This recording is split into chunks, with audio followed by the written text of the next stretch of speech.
we're having. A quick explanation of the voting process. The inspectors will begin counting the ballots on Tuesday, April 17th at 9 a.m. and will continue counting them on Wednesday if needed.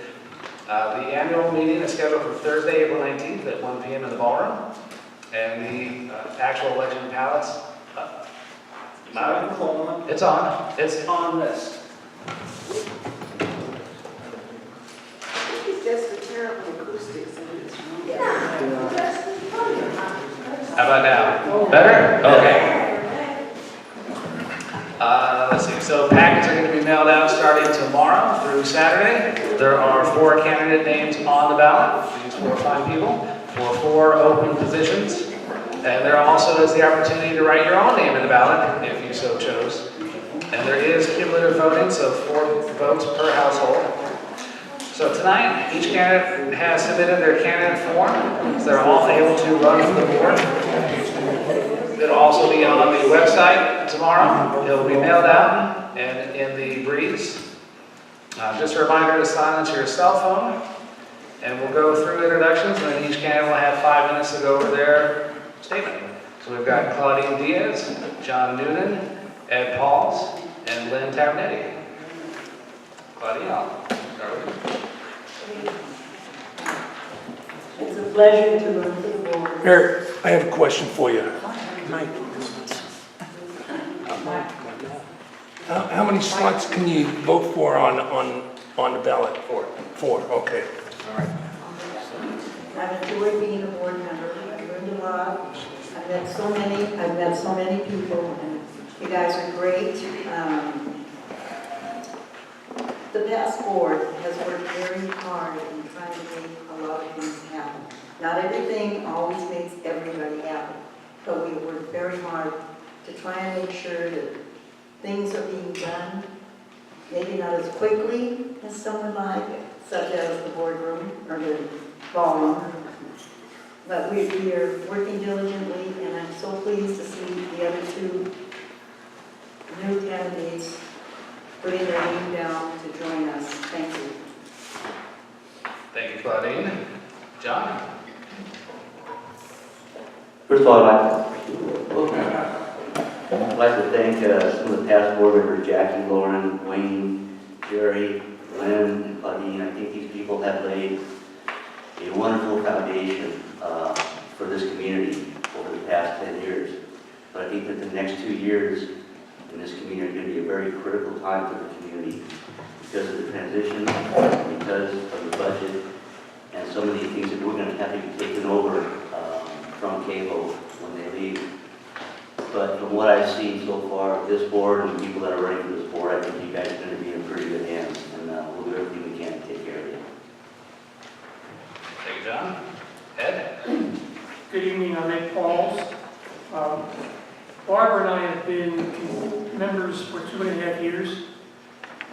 In those 2.5 years, I have served on the Architectural Review Committee, during which time I wrote several amendments to the guidelines along with a lot of other people.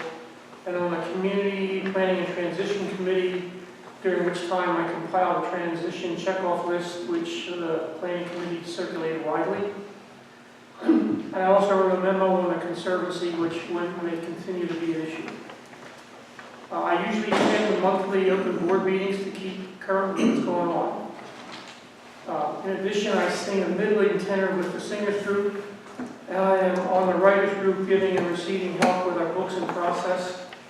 And I have just received word from a self-help, they're going to help me self-publish my book momentarily.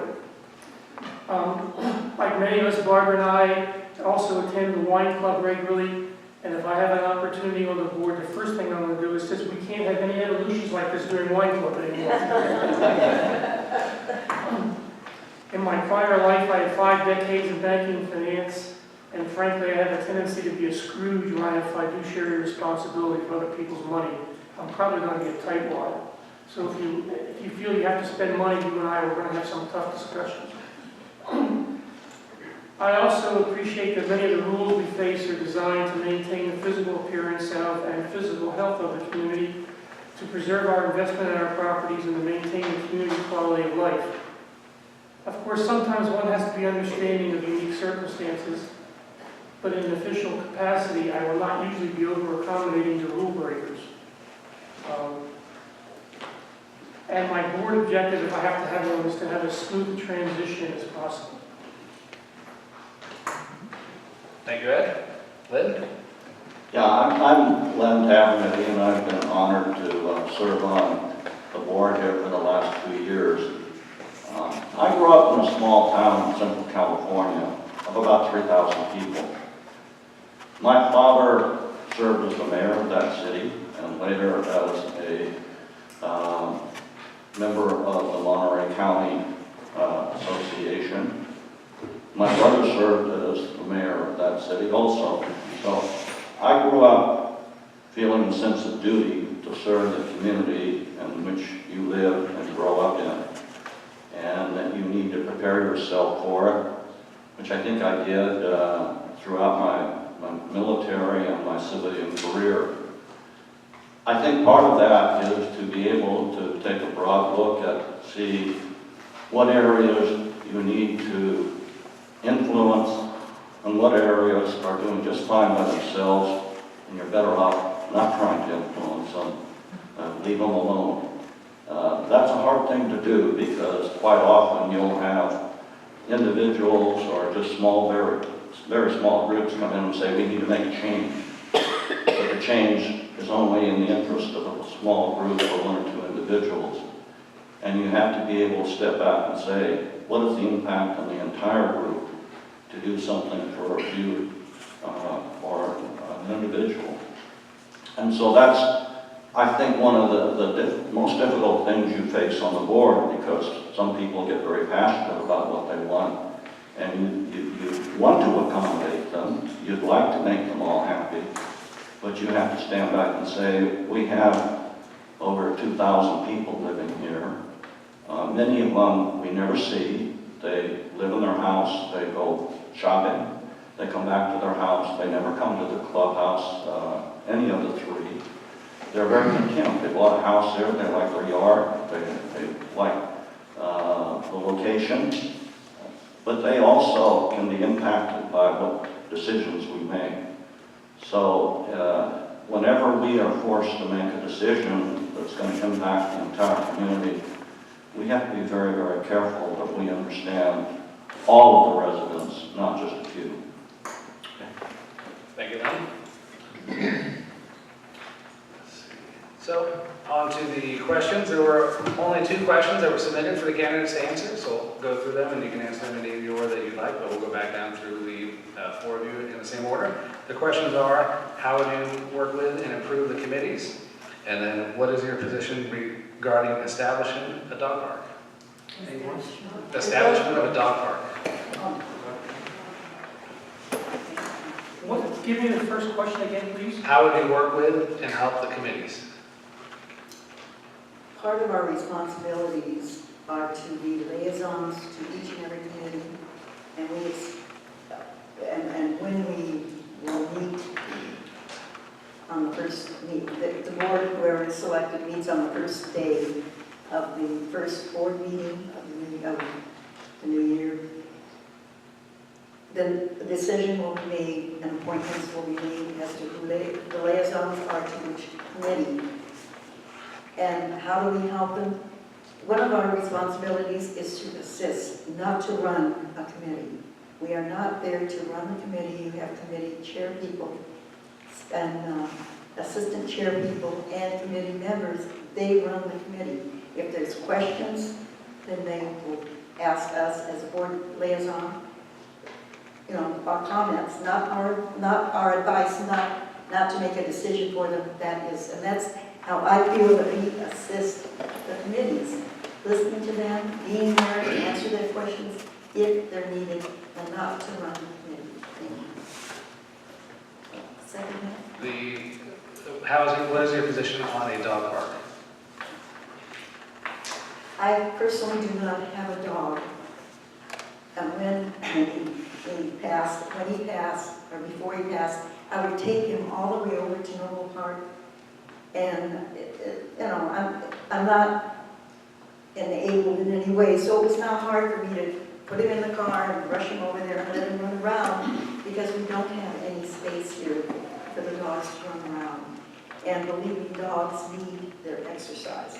So I feel it would be good for the community to have a dog park, one for the big dogs and one for the little dogs, so you can let your dog go and roam. Where would it be? and have some fun.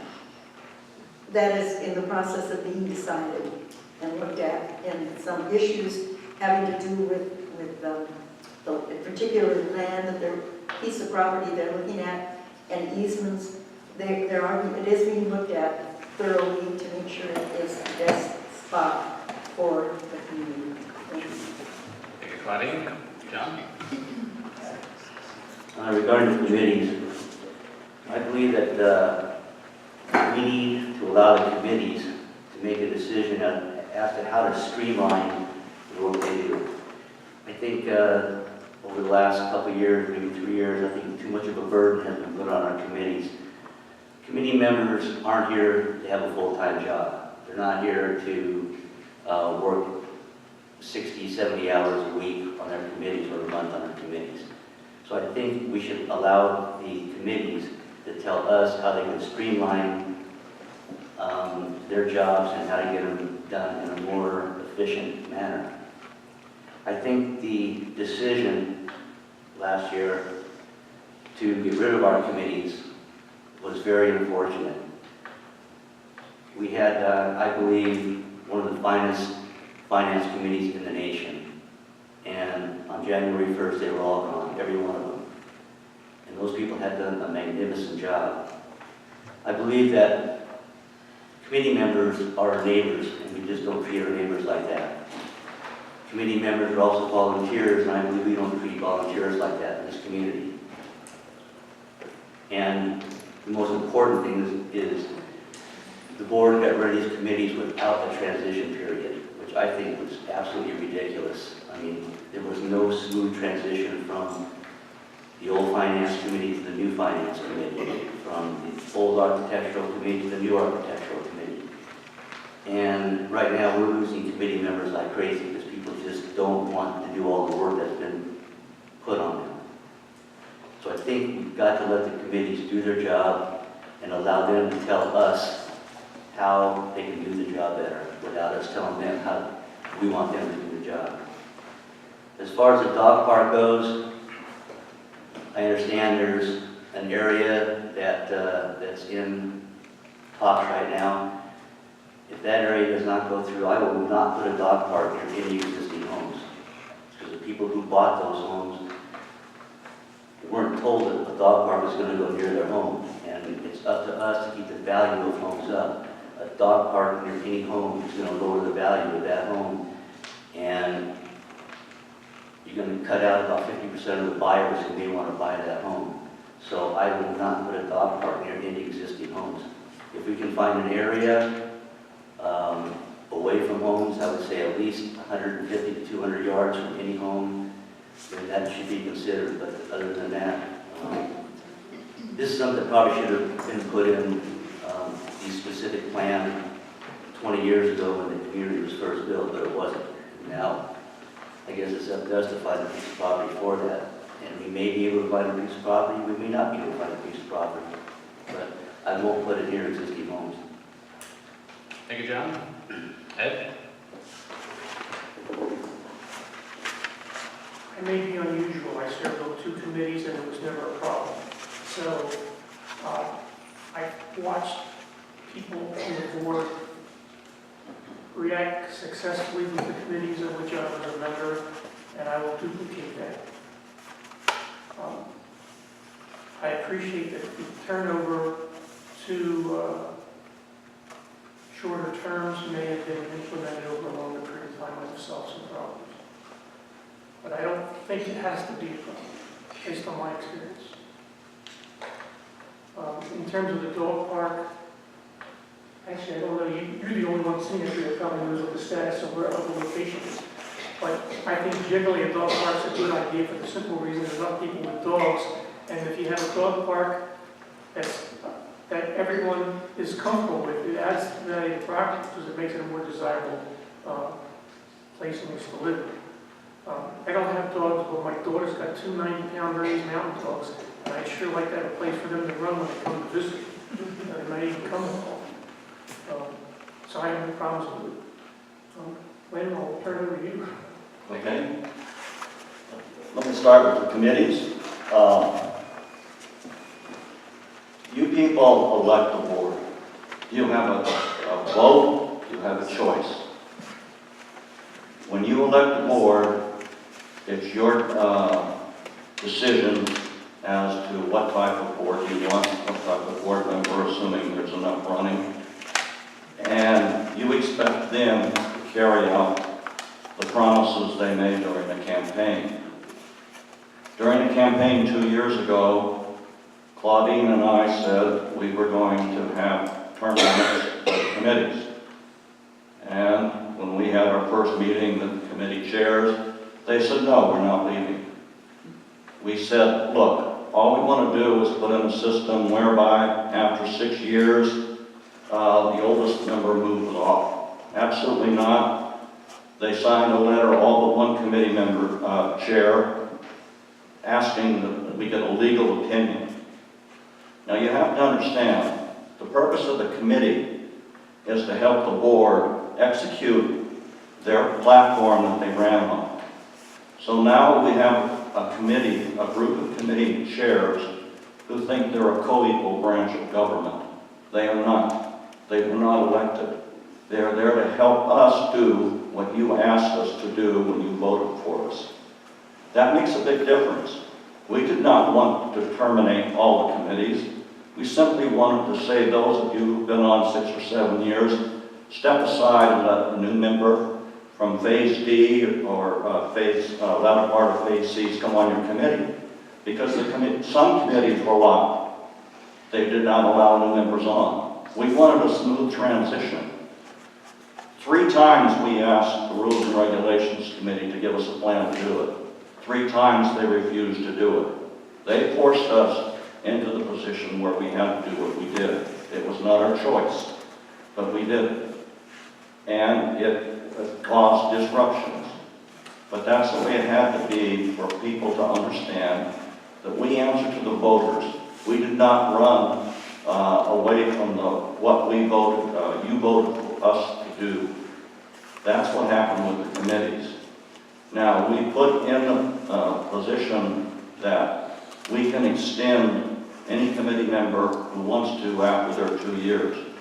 And I'm firmly convinced that we will be doing a lot of extending because we understand that it can be done on a smooth basis, and I think all the members in the committees understand that too. This is what should have been done when we first took over, but we were not allowed to do it. But we were elected. You elected us on that platform, and we fulfilled our promise. With respect to the dog park, we have 2 main jobs on the board. One is to protect your home investment, and the other is to provide you with a quality of life.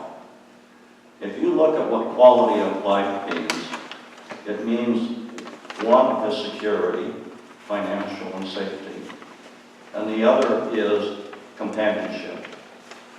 Many of you are fortunate enough to have a lifelong companion living with you. Many of you have lost, or some of you have lost that companion, and chosen instead a 4-legged companion, who you love just as dearly as you did your 2-legged companion. And if you take a look at what people put in their emergency escape plans, in case of a fire, fighter goes before a husband. When you have a companion that you love, you want to make sure that that companion has a good quality of life as well. That's why we as grandparents allow our grandchildren to run roughshod all over the swimming pool for 5 and 6 months of the year.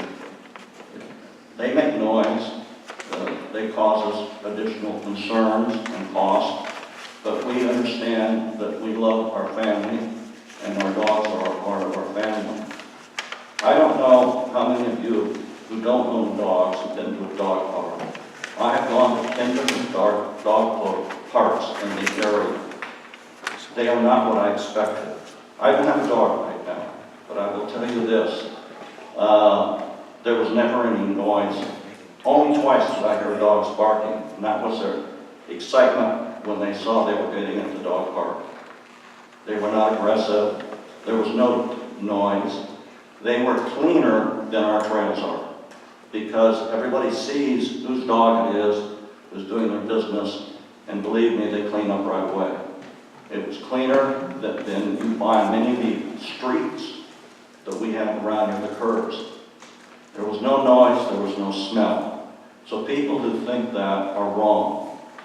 If you go and look at some of the new developments that are going in, they're putting in dog parks because they recognize it improves the value of the houses and people want to move there. More and more people rather have a four-legged companion than a two-legged companion. And that's had a big impact on it. We are looking at a spot right now down by the windmill area that's away from houses. We will put it in there, hopefully, as soon as we get approval from the gas company, where the gas lines are. It will be a great benefit to the association and to the people who live here, and I support it. Thank you, Lynn. Next is the final statement. Each candidate can have 2 minutes to make final remarks. Claudia? As I stated earlier, I have been proud to have been selected to be on the board, and I would like to continue. I think we've done a lot, and there's a lot more that still needs to be done. And because I have been on it for 2 years, I've had an opportunity to read a lot of the documents, especially the documents related to the Conservancy area, which is extremely important so that we are well cared for after Quahog moves. So I appreciate all of you coming and listening to us. Thank you. Thank you, Claudia. John? In my last association, I was the president of the association for 6 years. I was president of the association when the last house was built, and the day after the last house was built, the builder filed bankruptcy. And it was an absolute disaster. Every warranty that we had, every promise we had from the builder was gone that day. The roofing company that we had filed bankruptcy. The plumber that we had filed bankruptcy. The electricians that built the house filed bankruptcy. And I'm sure Cable's not going to file bankruptcy, I hope. But we've got to put a policy in place to keep them accountable for the promises that they made to all the members, especially the people who are going to buy their house now. They have 10 years of warranty. We've got to make sure that those warranties, those promises that were made by Cable are kept.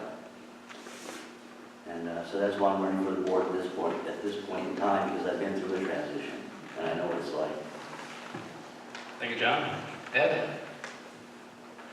As a member of the planning committee, I have been following the financial position of KOF for about a year. Particularly, I've been following the stock price. So that at the moment, I have no reason to suspect that KOF is going to give us any financial problems. Doesn't mean we can't maintain vigilance, but I'm not particularly concerned at the moment. I'd be happy to answer any questions from the audience if you've got any. We would do that afterwards. Okay. Lynn? I think we have a great community here. I think we have very good houses. I think they are well built. I think we have a contractor and developer who has experience. This is not his first rodeo. He's built a lot of communities, and they're all successful. You can go down to Hamlet, you can go up to Bakersfield or nearby ones and see people and they're successful. My brother lives in a Quahog one up in Northern California. They had a very smooth transition when the builder left, same builder, Quahog. I'm confident that there may be a hurdle or two that we have to overcome, but I think we have a good relationship with Quahog, and it will go very smoothly. And I don't think that should be a major concern for members of our community. Thank you, Lynn. So as some final reminders, the ballots will start going out tomorrow. The counting will begin on Tuesday the 17th at 9 a.m. and continue on Wednesday at 9 a.m. And the annual meeting will be Thursday, April 19th at 1 p.m. We thank you all for coming. Wait, we have a question here. They can